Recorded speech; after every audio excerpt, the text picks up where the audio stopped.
with us now to kick things off for the night.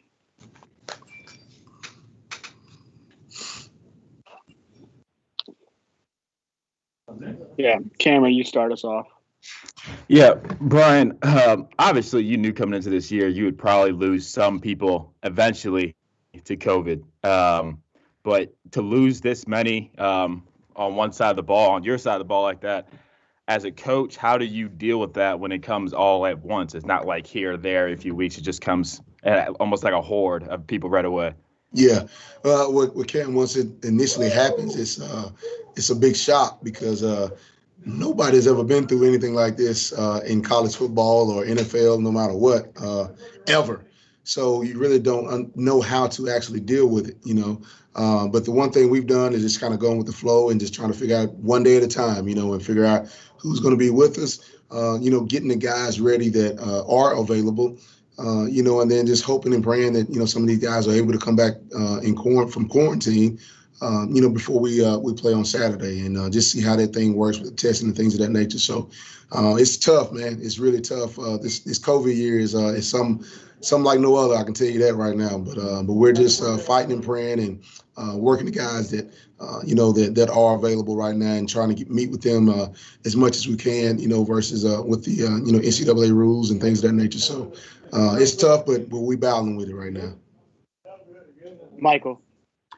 Coach Michael McCammon from Cardinal Authority. The pause and the return before the pause, there was a lot of talk about how the mindset with the team had gotten right and guys were going over the 100% effort. Did the pause hurt that? And a kind of a follow up to that, if you do get guys back from quarantine, how difficult do you think it'll be for them to get back into the swing of things?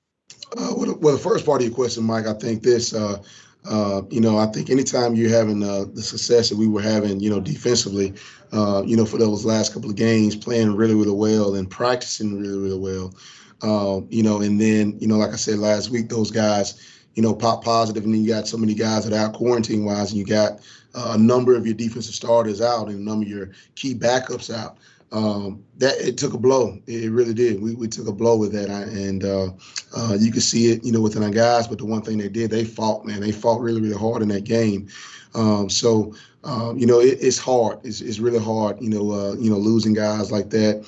They contribute so much to us. And then right now with this pause, I think sometimes it helps in your favor in a way to get some guys healthy. That are available to play and, get some guys a little rest because we've been going at it since, late July, August.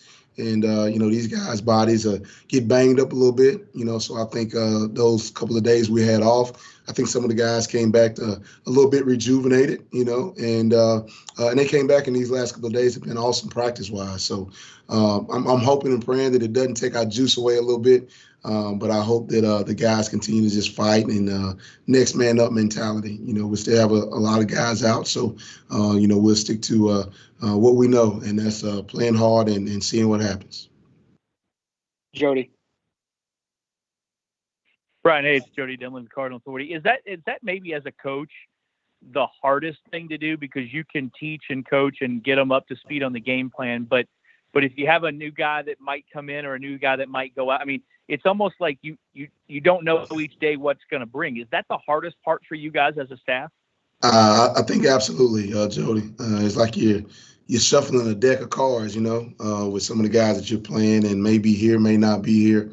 But I think that's the toughest thing. It's taxing as well, to be honest. And it's taxing on these kids. You think as a 37-year-old man, that you get frustrated at times with what's going on with COVID and having to, like you say, you're teaching one guy and he's ready and he's rolling, and the next thing you know, boom, he's out. Now you got to continue to teach the rest of the guys. That's why, I think developing the young players is really, really key no matter what within this season. It really is. And you have to continue to teach these guys and they have to stay engaged. This year is like no other where, guys can play all throughout the year, and it doesn't matter if you're redshirt or not. You'll be a freshman again next year. So you have to develop young guys, but it's a tough task for a coach. But I think it's really tough on these kids knowing if we're going to play, if we're not going to play. If they tested positive, if they're in quarantine, if they're contact tracing, it's really taxing for all of us. But we're working through it, and we're just fighting. We're just fighting. Cameron. Yeah, Brian. I mean, this is something that obviously with cases spiking just in general, it's hitting a lot of college football teams.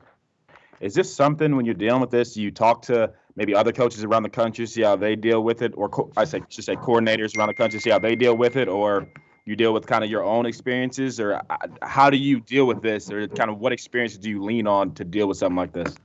Well, some of my mentors and people that I know across college football, the dynamics of their football team is a little bit different than ours, from a standpoint of, roster wise, as far as depth and things of that nature.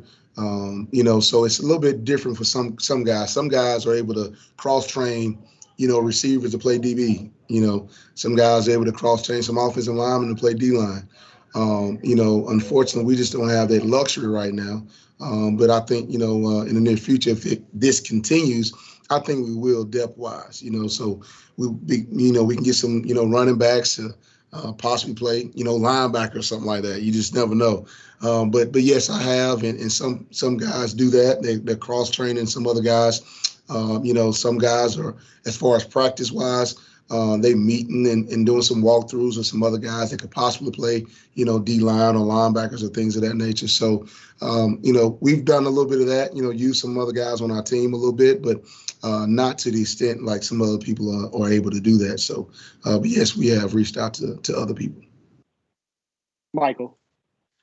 Hey, Brian. Looking forward to the Virginia game. They're not a team, when you look at that, they're statistically, offensively, they're not something that jumps out on the paper at you. But clearly they did something right against North Carolina. What did you see from that game film, and what kind of do you expect from the Cavaliers this weekend? I think what they did in the North Carolina game, and even some, this year with some of the games they lost, they executed really well. I mean, they really did. They executed to a T. The quarterback was on. They got, into a lot of third and mediums and third and shorts and were able to convert, some fourth downs they was able to convert. And they just made plays, and that's one thing you saw on film on the North Carolina game. They executed, they made plays, and they didn't turn the ball over, and that's one thing that any offense, when you don't turn the football over and you're able to sustain drives, it gives you a chance to win a football game, and that's what those guys did there. And they're a good football team, especially up front. Outside the receiver, I think they can get some receivers back. I think the quarterback's back. I think he's healthy. So they suppose a big threat as far as running the football with the quarterback. 5. And even when they put Thompson back there, doing the same thing with him. And you can't go to sleep. You can't just load the box up when Thompson's in the game, because he's a former, SEC quarterback. He can throw the football as well. So, they pose a lot of different dynamics, a lot of different formations to get you thinking, to try to get you, out of your gaps and things of that nature and turn somebody loose. And then they hit a big one on you. So we just got to stay disciplined with great eye control, tackle well, keep the quarterback in front of us as well, and keep the guys in front of us and not behind us in the secondary. And I think we'll have a good day on Saturday. All right, we'll finish with Gary and then Jody. Hey, Brian, is there such a thing as, like, when you have this extra time, that it gives you a chance to maybe change the game plan a little bit against Virginia, especially getting a chance to see their last game as opposed to the game plan you had 2 weeks ago? It does. It gives you a little bit more time, especially with a group like Virginia. I mean, they do so much offensively with so many different formations, and so many different odd formations as well, that it gives your guys a little bit more time to get acclimated and get lined up to it, as opposed to 1 week you play those guys. It's a little bit different. And we know they're going to come out with some different formations that we haven't seen already, and we have to adjust to those on the sideline as well. So, but it does help you a little bit to where you can tweak a thing or two here that you thought you was going to be able to do last week, but now you have a little bit more time. You're like, no, we can't do it that way. We have to play it this way. So it does help a little bit. But sometimes, you get a little bit longer time. You try to put in a little bit more. That ain't always the best thing. So I'm glad we're not doing that right now. Brian, hey, it's Jody again. When one guy that has played a lot, and even before the last game when I think you needed to have him in there, was Robert Hicks. Seems like his snaps have been getting a little more each week, or he's been playing a little more each week. What has he done to get himself on the field? Because I know you guys were high on him, but early on he wasn't seeing it a whole lot. What's he done to get on the field? Well, I think what he's done is got in his playbook really, really hard, Jody. I think he has. And, sometimes, some kids, think they know exactly what's going on. But when the bullets get to flying, sometimes it goes a little too fast for him at times. And I think now the game is slowed down for Rob, a lot. And that's why you see him on the football field, because he's executing on the practice field. And now that's allowing him to play on Saturdays because the game is slowing down for him. So he's doing a great job for us there, and he has a lot of energy, and that's what we want, a lot of energy, executing the game plan, and being a great teammate. And that's one thing Rob is doing, and we're excited to have him to being in the position he's in right now to help us. All right, Coach, we'll finish on that. Thanks. Appreciate you guys. Y'all guys be safe. Russ.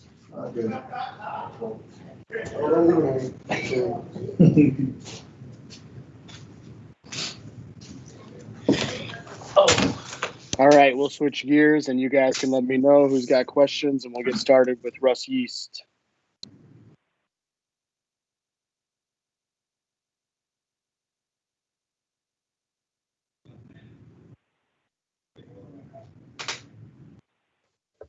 Hey, Russ, Michael McCammon from Cardinal Authority. You guys had the pause and now the return back. When you're not doing anything football related and you're stuck in your apartment, is it difficult to stay focused? And once you got the green light to come back, how difficult was that, if it was difficult?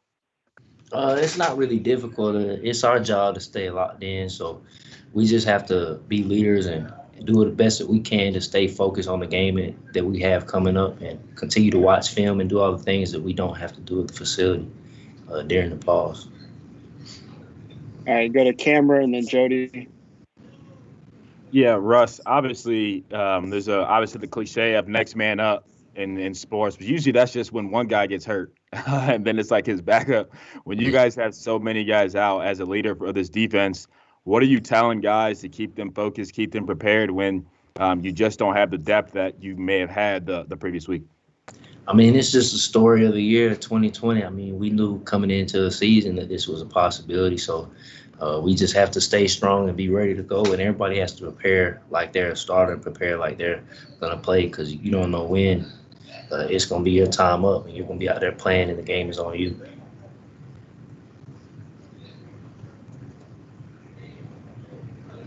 Russ, hey, this is Jody Dimley with Cardinal Authority. What was when you guys came back Sunday night and you found out that you were that everything was on at that point? What was the energy or the emotion like that night, and what's it been like this week? Because I mean, I think every day, as Coach Satterfield said, every day you just kind of don't know what's coming next. What's the energy level been like? I feel like the energy level as a team has been pretty high. We're all just happy with the opportunity to go out there and play like we're scheduled to. Our spirits were down because our last game got postponed. But as far as practice went, everybody was happy to be up here. Everyone's happy to be in the facility and get some work in.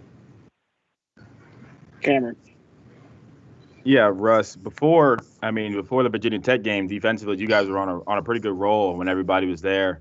You feel like you guys still have that confidence even after kind of losing so many guys and then the pause? Yeah, we definitely still have that confidence. It was a bump in the road, but it's our job this week to get back on track and go out there and play defense like we want to, and how we want to show everybody that we can play.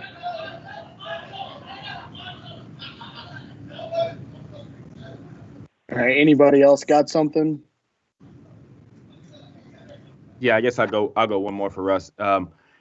Obviously, Russ, you have a really important spot there at safety, so I imagine they're not cross-training you too much. But just in general, as a defensive player, how difficult is it to kind of learn different positions and be cross-trained in the middle of a season, you think? I mean, it's very difficult because people's roles change just almost overnight. We saw it happen. So especially on the younger guys who are still trying to pick up the playbook in their primary spot. So it's definitely a tough task. But I guess it just puts more on the plate of the older guys to know more and learn more positions and basically just cross-train Justin if need be. Michael.